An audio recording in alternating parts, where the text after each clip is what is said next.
रोज सुबह उठकर बोलने चाहिए ये दो शब्द। ये समस्त दुख, कष्ट और पापों का नाश करने वाले हैं। इस विषय में एक प्राचीन कथा है जिसका वर्णन आज हम आपके समक्ष प्रस्तुत करने जा रहे हैं। इसीलिए आप इस कथा को ध्यान से अवश्य सुनें। प्राचीन काल की बात है। एक दिन मुनि वात्स्यायन भगवान विष्णु के दर्शन करने के लिए वैकुंठ लोक पधारते हैं, किंतु वहां पर उन्हें भगवान विष्णु के दर्शन नहीं होते हैं। वहां पर समस्त ब्रह्मांड को अपने मस्तक पर धारण करने वाले शेषनाग बैठे हुए होते हैं। मुनि वात्स्यायन शेषनाग को प्रणाम करते हैं। मुनि को देखकर शेषनाग उनका स्वागत करते हुए कहते हैं, हे मुनिवर, वैकुंठ में आपका स्वागत है। आज किस कारण से आपका वैकुंठ में आगमन हुआ है? मुनि वात्स्यायन कहते हैं, हे नागराज, आपको प्रणाम है। मैं आज भगवान विष्णु के दर्शन करने के लिए ही आया हूं, किंतु मेरा यह कैसा दुर्भाग्य जो मुझे सृष्टि के पालनकर्ता श्री हरि के दर्शन नहीं हो पा रहे हैं। मैंने ऐसा वह कौन सा अपराध किया है जिससे मुझे मेरे भगवान के दर्शन दुर्लभ हो गए हैं? कृपया मुझे उपाय बताइए जिससे मुझे प्रभु के दर्शन सुलभ हो जाए। मैं किस प्रकार से प्रभु को प्रसन्न करूं? शेषनाग जी कहते हैं, हे मुनिवर, आपने कोई अपराध नहीं किया है। भगवान विष्णु के भक्तों के लिए उनके दर्शन दुर्लभ नहीं है। इस विषय में महाराजा जनक से जुड़ा एक प्राचीन इतिहास कहा जाता है, जिसका मैं आपको वर्णन करूंगा। केवल एक पाप के कारण महाराज जनक को नरक के द्वार के पास जाना पड़ा, और किंतु उनके द्वारा बोले गए दो शब्दों के कारण ही उन्हें और अन्य नरक के प्राणियों को नरक से छुटकारा मिल गया। हे मुनिवर, केवल सुबह इन दो शब्दों का उच्चारण करने मात्र से ही समस्त दोष समाप्त होते हैं। हे मुनिवर, आप इस प्राचीन कथा को ध्यान से सुनिए। इस कथा को सुनने मात्र से ही समस्त दुख दूर होते हैं। इस मंत्र का जाप करने से आपको भगवान के दर्शन हो जाएंगे। मुनि वात्स्यायन कहते हैं, हे शेषनाग, मैं इस कथा को सुनने के लिए उत्सुक हूं।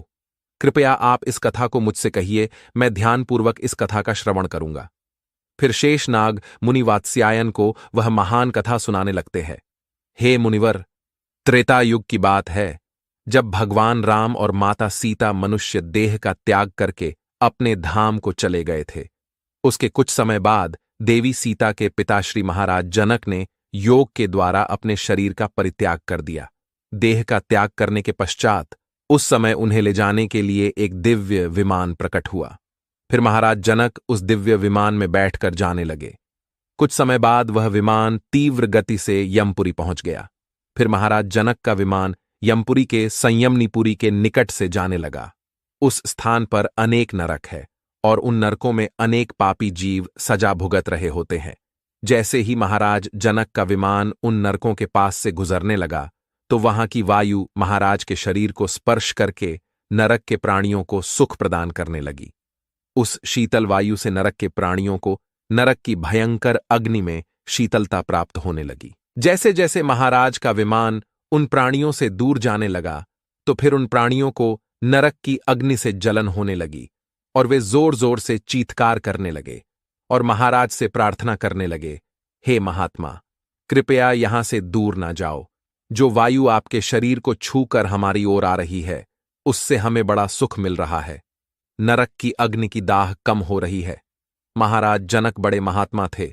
उन नरक के प्राणियों का करुण विलाप सुनकर उन्हें बड़ी दया आ गई। उनका हृदय शोक से भर गया। उन नरक के प्राणियों को ऐसे कष्ट भोगता हुआ देखकर महाराज का मन विचलित होने लगा। वे इस प्रकार से सोचने लगे, यदि मेरे यहां पर रहने से इन प्राणियों को सुख प्राप्त होता है, इनकी नरक की पीड़ा कम होती है, तो मैं यहीं पर निवास करूंगा। यही स्थान मेरे ठहरने के लिए उत्तम है।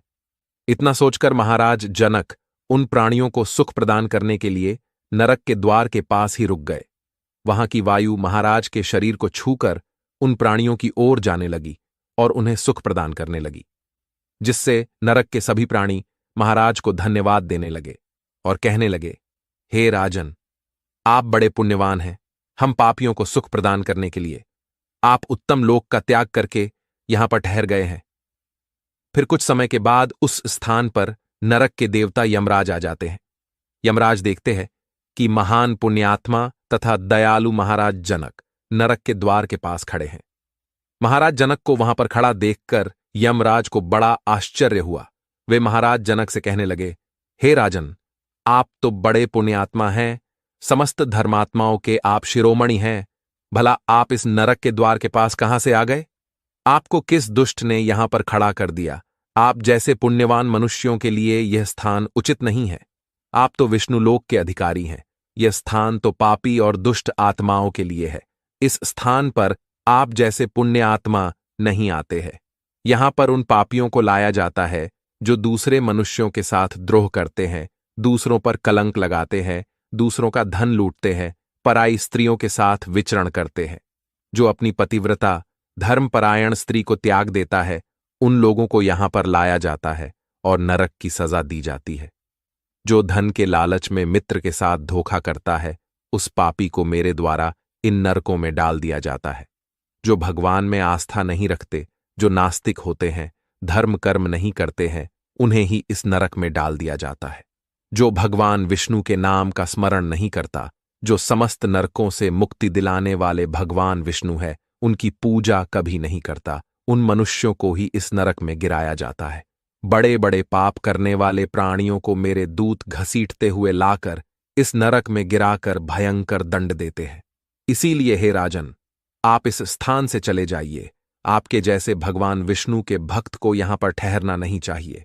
आप श्रेष्ठ विमान में बैठकर वैकुंठ लोक को जाकर समस्त सुखों का उपभोग कीजिए।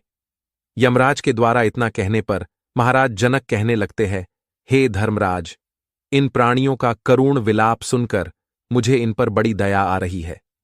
मेरे शरीर से स्पर्श करके जो वायु इनकी ओर जा रही है, वह इन्हें सुख प्रदान कर रही है।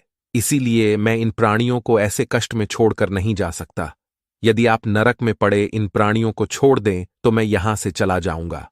फिर यमराज कहने लगते हैं, हे राजन, देखिए, आपके सामने ये जो पापी खड़ा है, इसने अपने मित्र की पत्नी के साथ अत्याचार किया है, जो इसे अपना भाई मानती थी।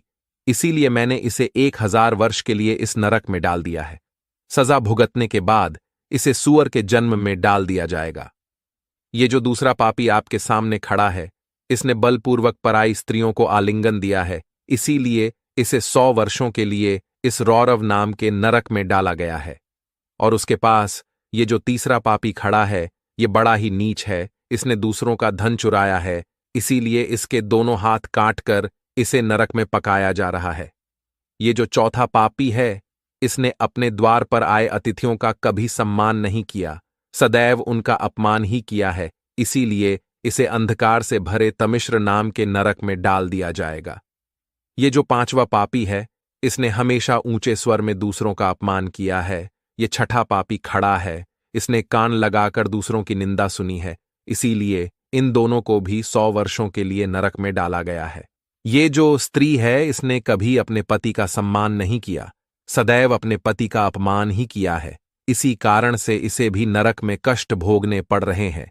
ये जो दूसरी स्त्री है, इसने व्यभिचार किया है, अपने गुणवान पति को छोड़कर दूसरे पुरुष के साथ भोग विलास किया है। ये जो अन्य स्त्रियां हैं, इन्होंने भी भांति भांति प्रकार के पाप कर्म किए हैं। इन्होंने दूसरों को बासी अन्न खिलाया है, द्वार पर आई गायों को मारकर भगाया है, कभी तुलसी की पूजा नहीं की है, इसीलिए इन्हें भी नरक में कष्ट भोगने पड़ रहे हैं। इस प्रकार से यमराज ने अनेक पापियों की ओर इशारा करते हुए उनके पापों का वर्णन किया और फिर महाराज से कहने लगे, हे राजन, ये सभी पापी लोग अपने कर्म बंधन से बंधे हुए हैं, इनको इनके पाप कर्मों की सजा ही मिल रही है। जब इनकी सजा की अवधि पूर्ण हो जाएगी, तभी मैं इन्हें यहां से मुक्त करूंगा। आप इनके लिए कुछ नहीं कर सकते, इसीलिए आप शीघ्रता से यहां से दूर चले जाइए। फिर महाराज जनक कहने लगे, हे धर्मराज, मैं भगवान विष्णु का परम भक्त हूं, मुझसे इन प्राणियों का दुख देखा नहीं जा रहा है, कृपया आप इन प्राणियों की मुक्ति के लिए उपाय बताइए। यमराज कहने लगते हैं, हे राजन, इन पापियों ने भगवान विष्णु की कभी आराधना नहीं की है, फिर इन पापियों को नरक से कैसे छुटकारा मिल सकता है? एक बार नरक में गिरने के बाद ये सभी पापी जीव अपने मुख से भगवान विष्णु का नाम भी स्मरण नहीं कर सकते। किंतु यदि आप आपके द्वारा किए गए पुण्य इन प्राणियों को प्रदान करते हैं, तो इनकी मुक्ति हो सकती है। केवल यह एक ही उपाय है जिससे इन प्राणियों को नरक से छुटकारा मिल सकता है। फिर महाराज जनक कहते हैं, हे धर्मराज, कृपया आप ही बताइए मैं अपना कौन सा पुण्य इन प्राणियों को प्रदान करूं जिससे इन प्राणियों को नरक से छुटकारा मिलेगा। यमराज कहते हैं, हे राजन, एक दिन आपने ब्रह्म मुहूर्त में जागकर भगवान श्री राम का स्मरण किया था। उस दिन आपने राम नाम का जाप किया था। उसी का पुण्य आप इन प्राणियों को प्रदान कीजिए, जिससे इनका नरक से उद्धार हो जाएगा। हे राजन, राम नाम की महिमा बहुत बड़ी है। जो भी मनुष्य सुबह जागने के बाद राम नाम का जाप करता है, उसके समस्त दोष समाप्त होते हैं। भगवान विष्णु के सहस्र नामों के जाप के समान फल केवल राम नाम का जाप करने से ही प्राप्त होता है। फिर महाराज जनक ने अपने जीवन भर किए हुए राम नाम के जप का पुण्य उन नरक में यातना भोग रहे पापियों को दे डाला, जिससे नरक के समस्त पापी जन तुरंत ही उस स्थान से मुक्त हो गए और दिव्य शरीर धारण करके उत्तम लोकों को जाते हुए महाराज से कहने लगे, हे राजन, आपकी कृपा से हम सभी पापी जन एक ही क्षण में इस दुखदायी नरक से छुटकारा पा गए हैं। अब हम सभी परम धाम को जा रहे हैं। आपका कोटि कोटि धन्यवाद है। उन नरक के प्राणियों को दिव्य शरीर धारण करके मुक्ति प्राप्त करता हुआ देखकर महाराज जनक को बड़ा आनंद हुआ। वे सभी नरक के जीव महाराज जनक की प्रशंसा करते हुए दिव्य लोक को चले गए। उन प्राणियों के चले जाने के बाद महाराज जनक के मन में एक शंका उत्पन्न हुई और वे यमराज से कहने लगे, हे धर्मराज, अभी इसी क्षण मेरे मन में एक शंका निर्माण हो गई है। कृपया आप मेरी इस शंका का निवारण कीजिए। यमराज कहते हैं, हे राजन, आपके मन में जो भी शंका हो निसंकोच होकर पूछिए। फिर महाराज जनक कहने लगते हैं, हे धर्मराज, आपने कहा था कि पाप करने वाले मनुष्य ही आपके इस नरक के द्वार पर आते हैं, धर्म कर्म करने वाले लोग यहां पर नहीं आते हैं। तो फिर हे धर्मराज, किस पाप के कारण मेरा इस स्थान पर आगमन हुआ है?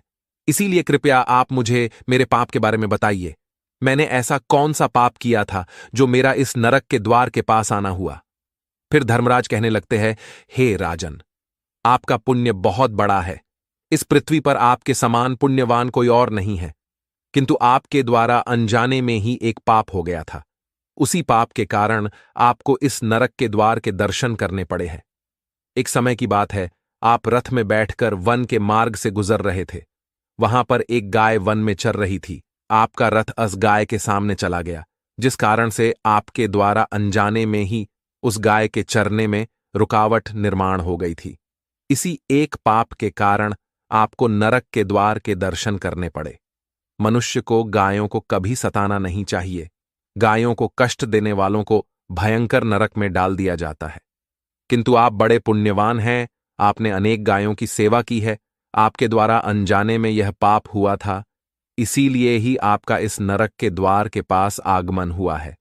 किंतु हे राजन, इस समय आपको उस पाप से छुटकारा मिल गया है। इसीलिए आप अब अपने विमान पर बैठकर शीघ्र ही परम धाम की ओर प्रस्थान कीजिए। फिर महाराज जनक यमराज को प्रणाम करके उस दिव्य विमान पर बैठकर वैकुंठ लोक को जाने लगे। शेषनाग कहते हैं, हे मुनिवर, इस प्रकार से महाराज जनक के द्वारा प्रातःकाल में राम नाम का जाप करके जो पुण्य अर्जित हुआ था, उसी पुण्य के कारण नरक के प्राणियों को छुटकारा मिल गया था। इसीलिए मनुष्य को नित्य सुबह उठकर यह 2 शब्द बोलने चाहिए। जो मनुष्य सुबह सुबह राम नाम का जाप करता है, उसके समस्त दोष नष्ट होते हैं, उसकी कभी दुर्गति नहीं होती है। साथ ही मनुष्य को गाय को कभी कष्ट नहीं देना चाहिए। जो गायों को कष्ट देता है, उनका भोजन चुराता है, गायों को पानी पीने के लिए बनाई हुई बावली को तोड़ता है, भूखी गायों को दुर्लक्ष्य करता है, गायों का रक्षण नहीं करता, गायों को भोजन नहीं खिलाता, उसे नरक में ही गिराया जाता है। फिर मुनि वात्स्यायन कहते हैं, हे शेषनाग, आपका धन्यवाद है। जो आपने राम नाम की महिमा का गुणगान किया है, इससे मैं अत्यंत संतुष्ट हो गया हूं। फिर मुनि वात्स्यायन ने अपने आश्रम में जाकर नित्य सुबह जागकर राम नाम का जाप किया और भगवान श्री राम का स्मरण करने लगे। फिर एक दिन साक्षात भगवान विष्णु उनसे मिलने के लिए उनके आश्रम पर पधारे और उन्हें दर्शन देकर कहने लगते हैं, हे मुनिवर, मैं आपकी भक्ति से अत्यंत प्रसन्न हूं। अब आप इस दिव्य विमान में बैठकर वैकुंठ लोक को चलिए और चिरकाल तक वहां पर मेरे साथ निवास कीजिए। फिर मुनि वात्स्यायन दिव्य विमान में बैठकर वैकुंठ लोक को चले जाते हैं। तो दोस्तों, इस प्रकार से मनुष्य को रोज सुबह उठने के तुरंत बाद राम नाम का जाप करना चाहिए। भगवान श्री राम का स्मरण करना चाहिए। इससे उसके जन्म जन्मों के पाप नष्ट हो जाते हैं। आपको यह कथा कैसी लगी, कमेंट करके अवश्य बताइए। अगर यह जानकारी आपको अच्छी लगी तो वीडियो को लाइक जरूर करें। कमेंट में जय श्री राम अवश्य लिखें। साथ ही चैनल को सब्सक्राइब करें। आप सभी का धन्यवाद।